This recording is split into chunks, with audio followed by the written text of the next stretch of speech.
Una mattina, nella pancia della nave, un gemito di bambino, poi un'altra ancora, di una bambina questa volta. In tutta quella disperazione, confusione e lunga attesa per le identificazioni, la notizia che 2 angeli dal mare erano venuti al mondo nel corridoio della nave con destinazione porto di Catania mi aveva ridato la gioia e l'energia per fare al meglio il mio lavoro. Anche uno sbarco affollato come questo, ma di routine oramai, era stata l'occasione per me di donare un altro pezzo di cuore, accantonando la stanchezza e l'avvilimento per una professione tanto decantata ma per nulla incoraggiata e sostenuta. Che importanza aveva in quel momento lamentarsi della società e della mia condizione di precarietà? Ogni cosa perde il suo grigiore e la sua pesantezza davanti al miracolo della vita che va avanti, che non si scoraggia, che non conosce confini né incognite, solo la voglia e la gioia di diventare esseri umani. Rubo sorrisi alla tragedia, a volte stanchi, che raccontano del dolore e della sopravvivenza. Raccontano di paesi lontani, di una caparbietà nel voler seguire un destino incerto, ma che ha il sapore della libertà, in grado di dispiegare strade di una umanità inerme e poliglotta. Oggi sono 1000 persone, 1000 emozioni da gestire, da regalare. C'è bisogno di concentrazione. Ho necessità di credere in questa umanità. La folla sulla nave è silenziosa, solo gli occhi parlano. Uomini, donne e bambini aspettano di pronunciare il loro nome, di darsi conferma che ancora per loro niente è finito.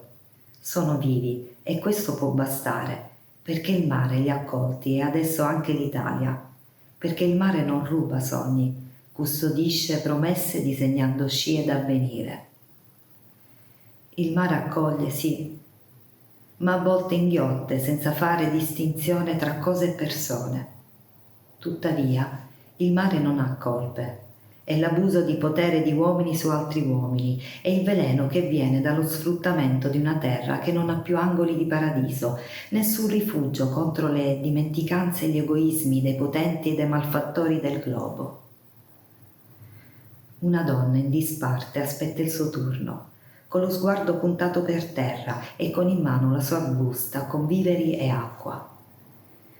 Di lei mi aveva colpito il suo modo di stare al mondo, come una regina che aveva perso il suo regno e che, con dignità, voleva affrontare una nuova vita. Le rughe sulla fronte e attorno agli occhi le davano l'aria di un'anima che aveva visto troppo spesso la morte accarezzarle il viso. Austerità e dolcezza coabitavano su quella pelle rigata. Poteva avere 100 anni, come una quarantina. È sempre così. Capire l'età di chi ha patito e viene da altri mondi non è facile, avendo noi qua canoni di giovinezza e bellezza che nulla hanno a che vedere con saggezza e bontà, ma sono definite con obiettività dai registi dell'anagrafe e a volte sostenute ad oltranza da qualche ritocco della chirurgia estetica.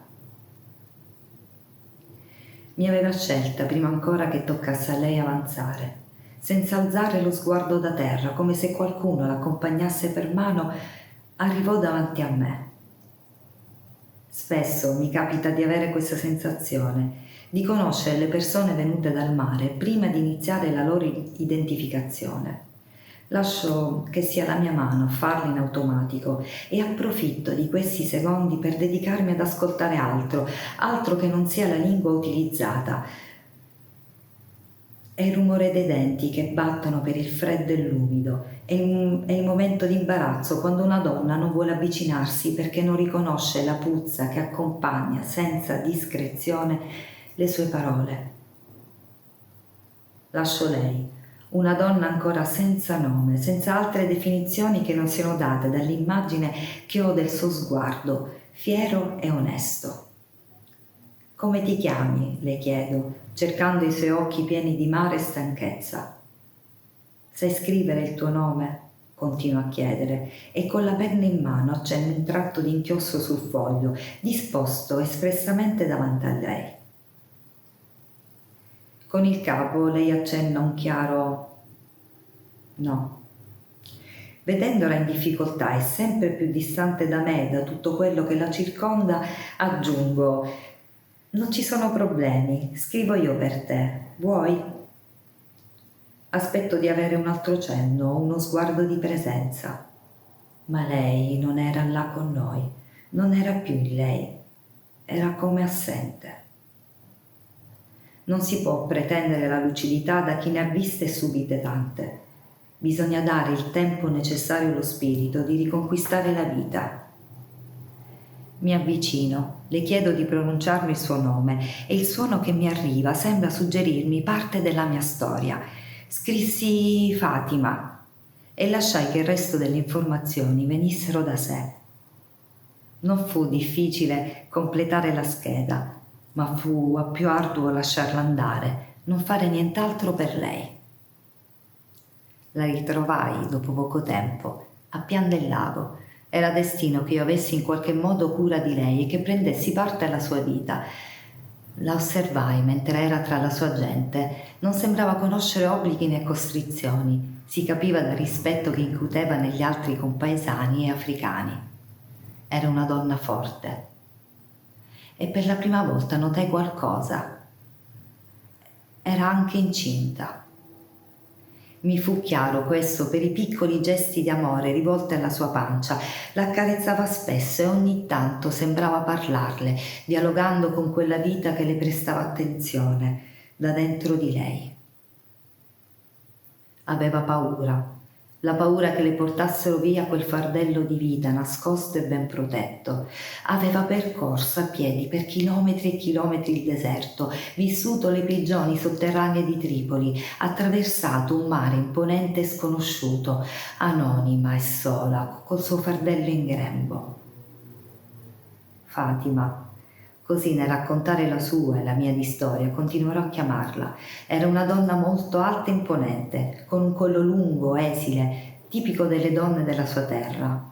Ma ciò che la rendeva unica, oltre il suo aspetto d'amazzone, era il suo temperamento. Il destino di Fatima continuò senza di me. Erano destinate lei e la sua bambina a lasciare il campo per una struttura di seconda accoglienza.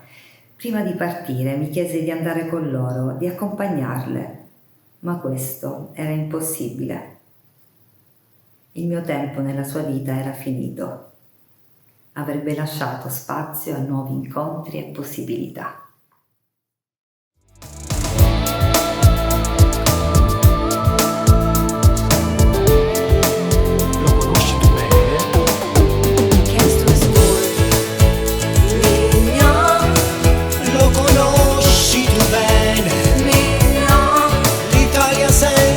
Sicilia non lascia alcuna immagine nell'anima.